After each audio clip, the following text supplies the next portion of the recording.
twese yemera icyari kugira ngo ibintu byacu byose bizofate disiridisi wamumakisa ufata gusa max nuko buri muntu wese azemera integeke ziwe akemera icyo ashoboye icyo adashobora akageza ubishoboye kugira ngo byose tubizamurire hano uzorinda tuvana mu gisagara hari umuntu utarana kuri ya fishe yivuga gutuma kuzubwiriza nabi ariko iyo uririmba usuririmba neza reka kubwiriza twese tuzubwiriza hari bazoririmba birisubwa mu muteranye no bakarimba abandi bakabwiriza abandi bagasenga ngo bizobibera biza umunezero kubera bamwe bahaye kuba bavuga gutuma abandi bahaye kuba baririmbyi abandi yarabagabuye imana niyo yasanduka mugasa buri muntu wese yemera ikibanza cye icyo udashoboye ukireke icyo ushoboye ukikore kugira ngo umurimo w'Imana twirwo umunyabutatu ubumwe n'imbaraga bizozamuka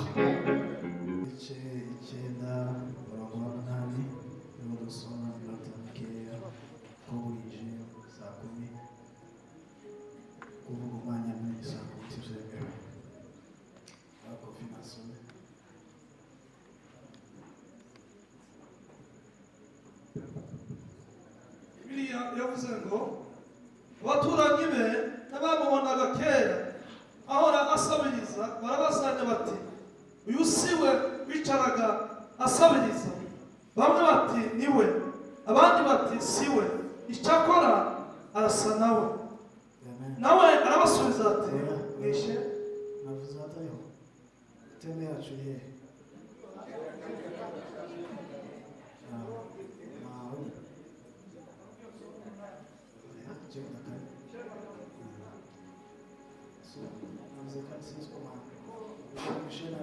kadusome 9:4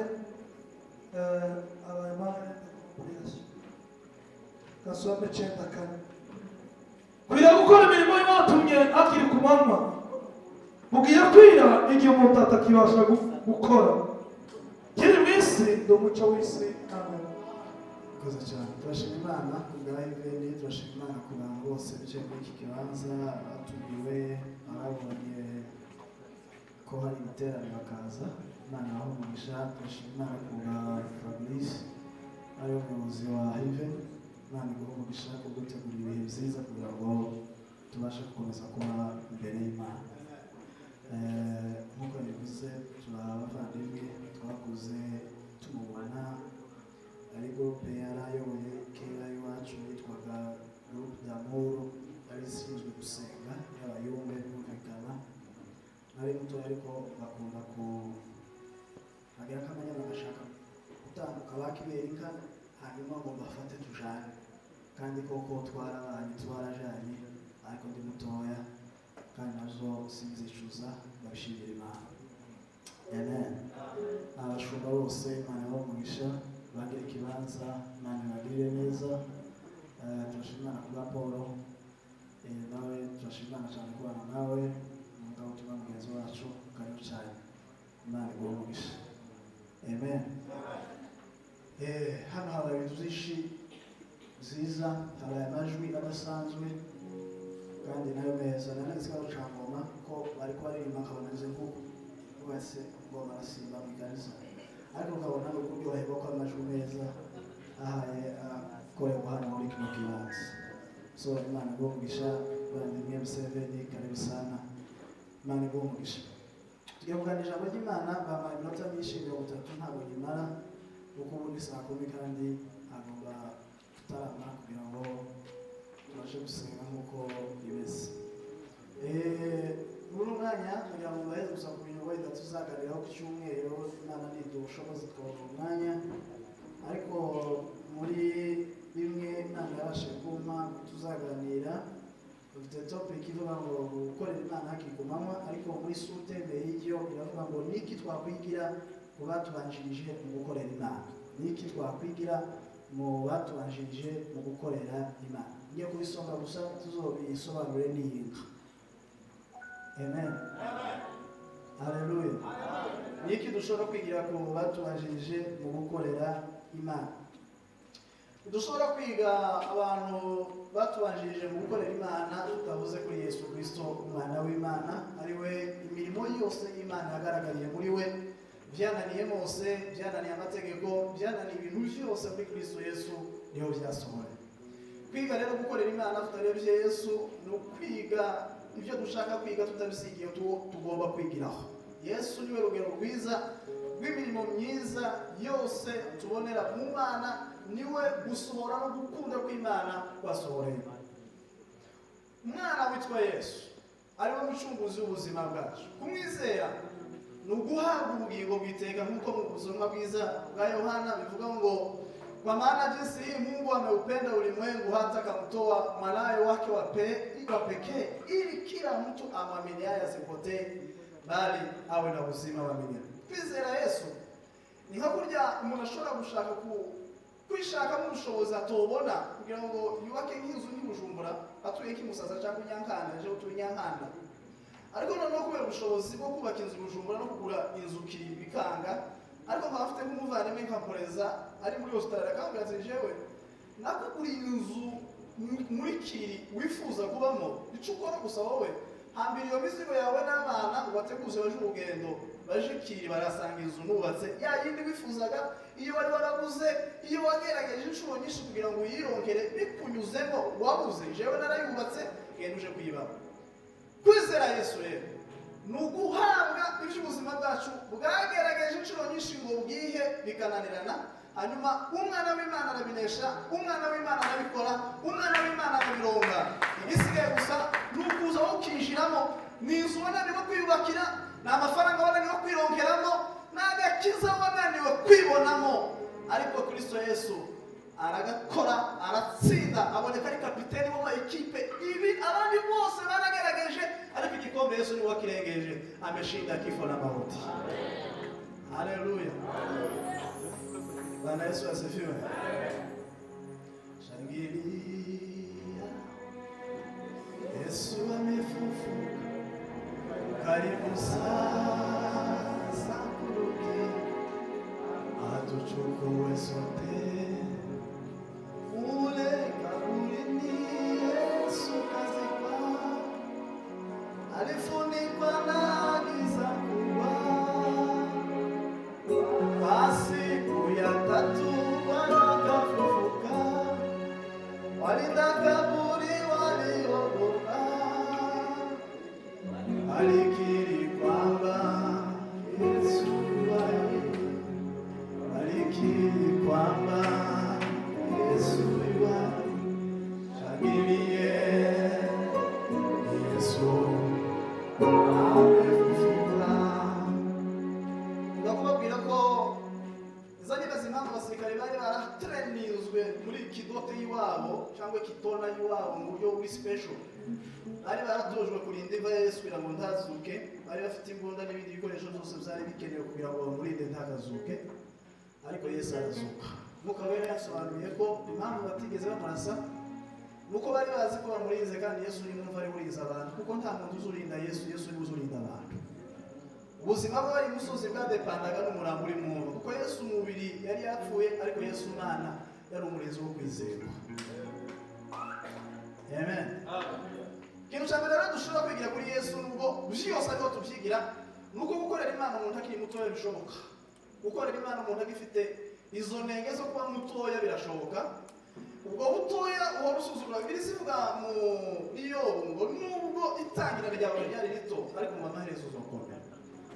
Ibyo bito bito ugenda wubaka umunsi ku munsi, hari umunsi bizoba ibirundu. Tugasuzugure gukorera Imana, nubwo ufite udufaranga dukeya, nubwo ufite amasengesho makeya, nubwo Imana nzi gusaba ibirenze ubushobozi ufite. Cyo gituma birizivuga ngo umuntu ntajya gutanga mu ikanisa, ngo ntagatanga ibirenze ubushobozi bwiwe, ngo kandi ntagatange hanze y'umunezero. Ni ukuvuga ngo umuntu nagira icyo atanga, umuntu nagira icyo akora, azagikora mu bushobozi bwe kandi abinezerewe abyishimiye. Kuko Imana si umunyazi, si umwambuzi, wizi kwaka icyo udashoboye kandi wikaka ikintu utonezererwa watanze. Ukwiye kunezererwa ano masaha wabayemo hano watanze kubw'Imana, ukwiye kunezererwa umurimo w'Imana. Ikintu cyose ukoze mu murimo w'Imana ukwiye kukinezererwa. Birashoboka gukorera Imana uri mutoya, birashoboka gukorera Imana uri mutoya, Anashite dusa Yesu ari kumwe n'ababyeyi biwe bagiye muri Pasika mbirangize baratashe Yesu agumamo. Ubundi Pasika ni kibanza cyiza umuntu ajemo datahe.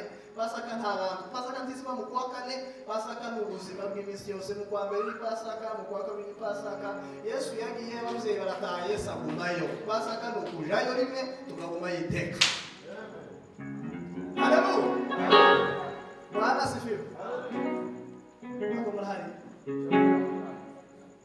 Muvuge ngo amen. Amen. Gukorera Imana umuntu ari mutoya birashoboka.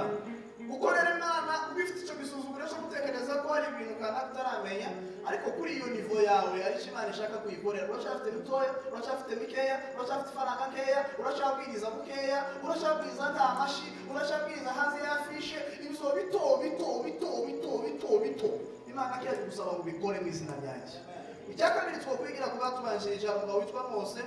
Tugomba kumwigira ko mbere gukora Imana ugomba guhamagarwa. Bibiliya avuga ngo ahamagara Mose n'abarita. Hari abantu benshi rero noneho basigaye basaba ngo mumpamagare nanje. Hari ubusabe dufite hano twe abandi mwarahamagara ariko nanje noneho ndabasabye nanje ni mumpamagare. Nta muntu uhamagara undi. Yesu niwe ufite ijwi ryo guhamagara abantu kugira ngo baze gukora mu murimo. Abantu bose bihamagaye n'abahaye basaba guhamagarwa. Nta muntu uhamagara undi. Yewe nanje nyabo nandi musengera nta muntu usengera umupasiteri. So dukonfirma umupasiteri mu gusanzwemo. Kwimisi yose umupasiteri n'ufite imyaka 12 umupasiteri bwawe kera no gufite asiye usako bazokonfirma imbere y'abantu ariko umupasiteri mu zaho ufite ubwami bwa Dawudi yari umwami w'inyamaswa iriya hirya yaje kuba konfirma gusa kubise Goliyati ariko yaramaze imyaka ari umwami. Umupasiteri umuntu azabwira iminsi akazahamagarwa mu bantu ariko agiranze iminsi akorera Imana. Gukorera Imana umuryango wayo no kubanza guhamagarwa nka Mose. Kindi twakwigira kuri Mose mu gukorera Imana ni ukugira umutima ushenjagurutse wemera intege nke. Kugira umutima ushenjagurutse wemera intege nke. Bibiliya ivuga ngo Mose Imana imuhamagaye ngo Imana Mose yabwiye Imana gutya arabwira ngo Mana ni ukuri sinshoboye. Nshaka kubaza ndi wikimenya. Ibi bintu waje kumbwira ngo zaje kubwira imbere y'umugabo ukomeye nguriya. Urabona ko uzobishobora. Dufite rero ikibazo gikomeye cyo kutemera uko ushoboye cyangwa uko unaniwe. Kimwe mu bibazo bikomeye mu bihugu, kimwe mu bibazo bikomeye mu ministeri, kimwe mu bibazo bikomeye mu makanisa ni ukutemera ibyo ushoboye, ni ukutemera intege zawe, ukeneye ngo nizo udashoboye ubishobore kandi utabishoboye, bigatuma ukora ibintu udashoboye ukabikora nabi tugataha twarakaye. Wewe ibintu zose urabishoboye Uwiteka. No kuyobora urabishoboye tubishoboye. Kuba umupasiteri urabishoboye tubishoboye. Uratera uri ngoma. Uratera ikorasi uriya mukobwa muri peje. Urakoresha igitaramo uri kofi. Uri kofi wowe utarabisha wowe. None umuntu wese yemera icyari kugira ngo ibintu byacu zose bizofate disiridisi. Wamumaxa uzufata gusa max nuko buri muntu wese azemera intege ziwe akemera icyo ashoboye icyo adashoboye akagira ubishoboye kugira ngo byose tubizamurire. Haleluya. Uzoreka tuvana mu gisagara hari umuntu utaranda kuri afishe yivuga gutuma kuzubwiriza nabi ariko iyo uririmba uzuririmba neza. Reka kubwiriza twese tuzubwiriza hari bazoririmba birize bwa mwe muteranye bakarimba abandi bakabwiriza abandi bagasenga ngo bizo bibera bizo bimunezero kubera bamwe bahaye kuba bavuga gutuma abandi bahaye kuba baririmbyi abandi yarabagabuye Imana niyo yafanywa mu gasa buri muntu wese yemera ikibanza cye icyo udashoboye ukireke icyo ushoboye ukikore kugira ngo umurimo w'Imana twibo umunyabutatu ubumwe n'imbaraga bizozamuka. Bwana sifiwe. Yewe uzuyobora abayumbe hano hazamuyobozi usaba abayumbe. Swa turayobora icyari. None kurana ngo twese umusuke. Ukabona bakuza musuko. Aya makuru yawe ni amusuke. Ufite yawe musuka tayiwe. Yagize gutya. Kunda kushana na pastor hano wa EPG.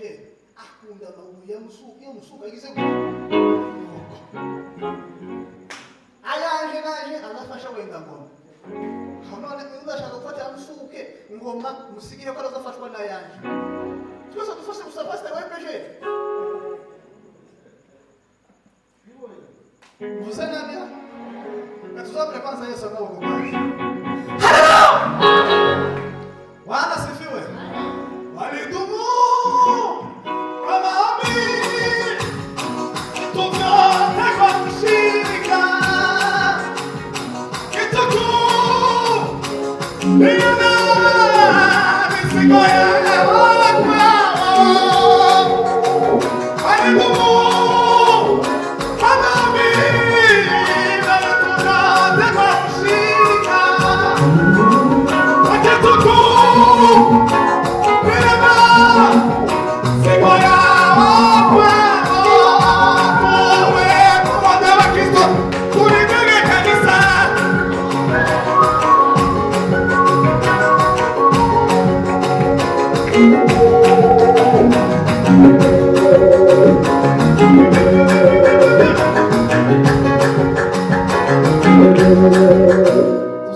Wakusambaza utukufu wa Mungu.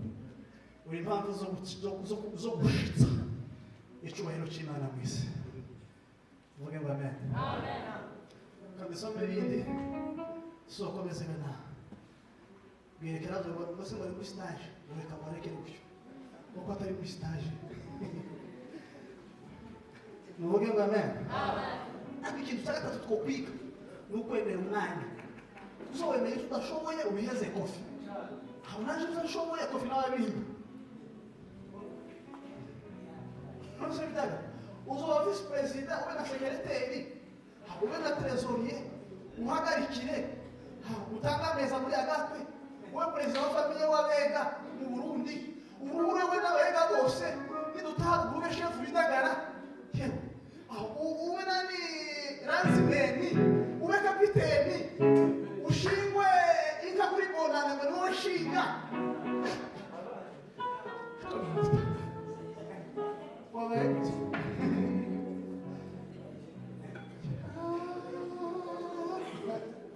Pasiteri, shinga, kapiteni, ranzimeni, kocha.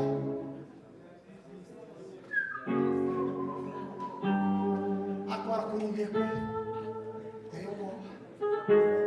Muza kurungiye ibintu byose.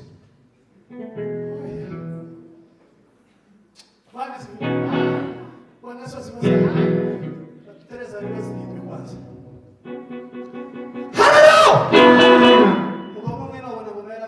Bisha neza ukiwaza kuzwa usoka ati mwene wa Mungu aina wega mwene wa chumi ati umuntu gari ya mwene wa bize cyane bari calligraphy orthography bisha obushobozi ariko sasa usoka shami siba kwanza dawa shami siba